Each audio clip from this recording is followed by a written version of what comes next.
Hey folks, it's Marvin Cash, the host of The Articulate Fly, and we're back with another Southwest Virginia fishing report with Matt Reilly. Matt, how are you? I'm doing great, man. How are you? As always, I'm just trying to stay out of trouble, and we were talking before we started recording, and you're playing weather ping pong in Southwest Virginia. Yeah, and I think I might be losing that game, but we've been all over the board, and I think we're going to continue to be all over the board, in the next week or so. We've had, a week and a half ago, we had Frozen River, and, now I'm seeing some like low 40s water temps and, highs in the 60s, and, we'll see, highs in the low 40s in the next day or two, and then some 60-degree weather, and then they're calling for like 4 inches of snow in 5 days or so. So we're all over the board right now, man. Yeah, which makes the fish funky, and then of course brings you the W word too, right? Yeah, that's as far as I want to take that. So when things started to thaw out, what are you seeing on the musky front? Real cold water, when it's kind of interesting how, when you got cold water temps, a lot of folks want to look for like a real sharp warming trend or something. And that can be good, but, we had a lot of ice and snow in the mountains in a lot of places still, a week and a half ago or so. And when it gets real warm real quick, it dumps a lot of cold water, snow and ice melting into the river and can kind of buffer that warm up. I don't think we've seen much of that. But we did fish some, low 30s, mid 30s water temps for a week or so. And usually when we see that, one thing that can happen and often happens is the bite windows just get really tight. And so you just have to be real cognizant of where you're spending your time and when.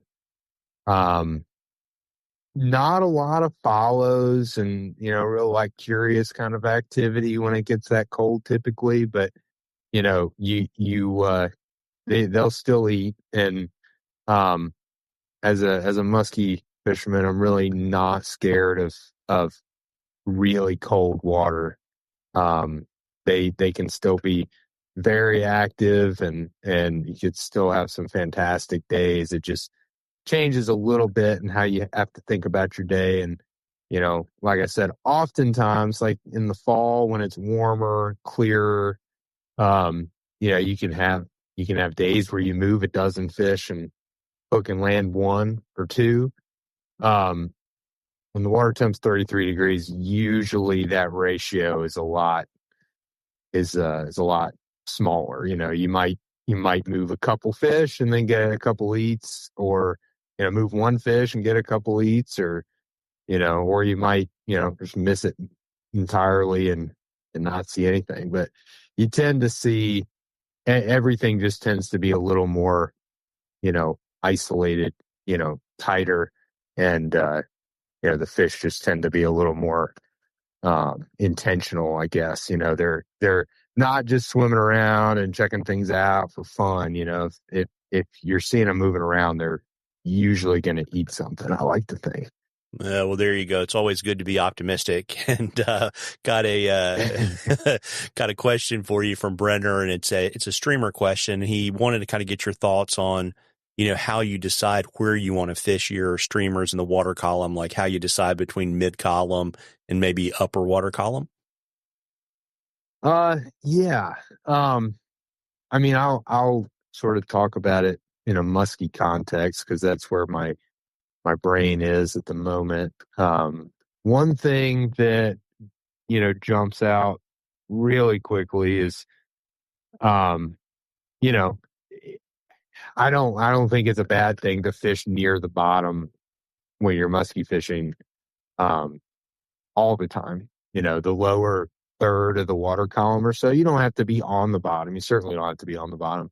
And there's lots of times where, you can move a fish um in a 9 foot hole, fishing a fly that's 2 feet under the water. It's not a necessity all the time, but being down in the lower third of the water column where pretty much all the food and the life is, when the water's cold, is never a bad idea. But outside of that, another thing that comes to mind pretty quickly, largely because of my day to day, and some of my days in the last week, ambient light, I think, has a lot to do with it. Ambient light as it relates to how lit up the water column is and how much sort of cover or veil the predatory fish have at their disposal as it relates to that. On really bright days, especially when the water's clear, I want to be fairly deep just because, clear water, not a lot of secrets. More light penetration you have, the the the more lit up the water column is. I think a lot of times muskies use depth um, as ambush cover. It's darker down there, and they can, a lot of times they eat above their head, so they're sort of tracking food from a darker, deeper location and coming up to eat a lot of the times. Um, on real dark days, I don't necessarily find that as necessary, but if we're fishing on a real bright day, not much is going on, that's going to be, one of the first adjustments I make, is just making sure that we're, sinking lines down and, getting flies in that lower third for sure. And, yeah, I mean, there's probably some other ways you could take that, but that's sort of my initial reaction. I don't think it needs to be much more complicated than that. Got it. And then just kind of a follow up, do you generally prefer, when you need weight to get it in the line and leave the fly relatively unweighted? Or are there instances where you like to put more weight in the bug? Yeah, that's a good question. I mean, yes, especially this time of year, hang time is a big deal. And as it relates to fly fishing, you get hang time with buoyancy, and you counteract that with density in a line. So, um, yeah, I don't want anything that's going to sink real fast because of its own weight, um, unless you're planning on basically like bottom crawling, which is also a legitimate option. But generally speaking, I'm going to be sticking with my standard, you know, fairly buoyant or neutrally buoyant, bucktail flies, um, or some synthetic flies with different buoyant materials built into them, and just sinking that fly down and fishing it in the lower part of the water column, and that just it allows you to get the fly down there, but you can still pause it, give it long pauses and let the materials work in the current and do their thing to entice a fish to snap it, um, without having to worry about like how fast is my fly sinking to the bottom. I don't want to get snagged. I have to move it at a certain speed. So yeah, I'm gonna and I carry different lines for those exact scenarios. I'm a big fan of the triple density SA lines, and so in my musky fly line spool arsenal, I've got a couple intermediates. I've got some intermediate two,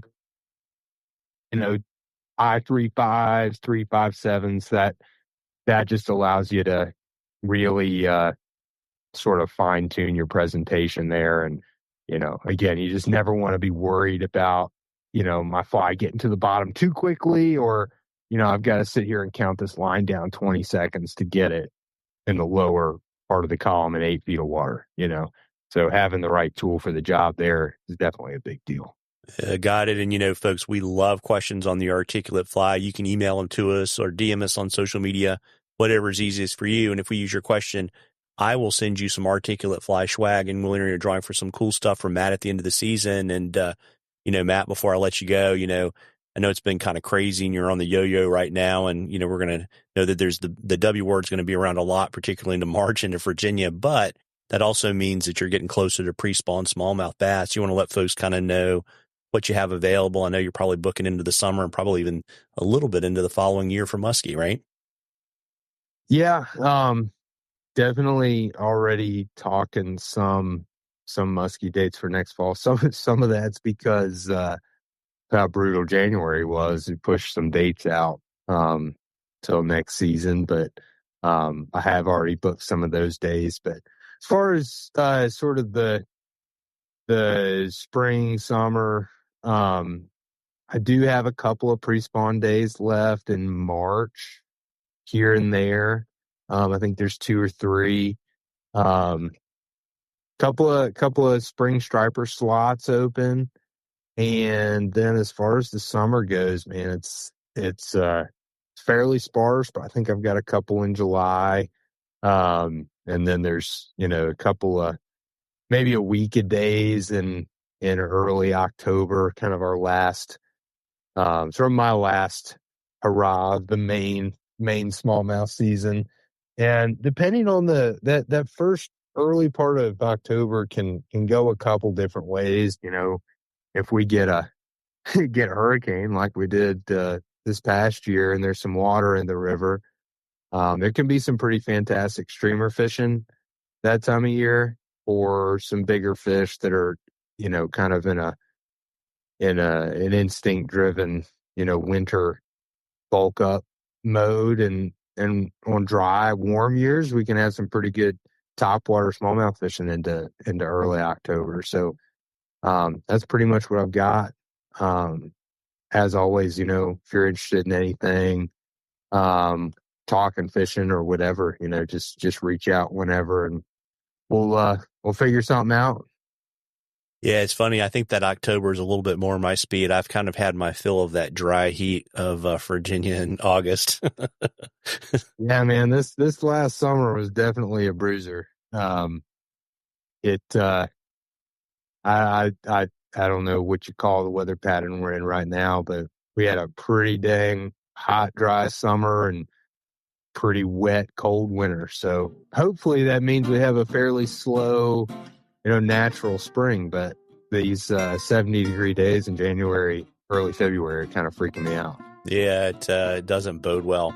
Well, listen, folks, as I always say, if it's warm enough for you to get out and fish, you should go do that. And if it's not, I would encourage you to sit down at the vise and tie a few bugs. Or, if you've got a fly fishing show, come into your check it out.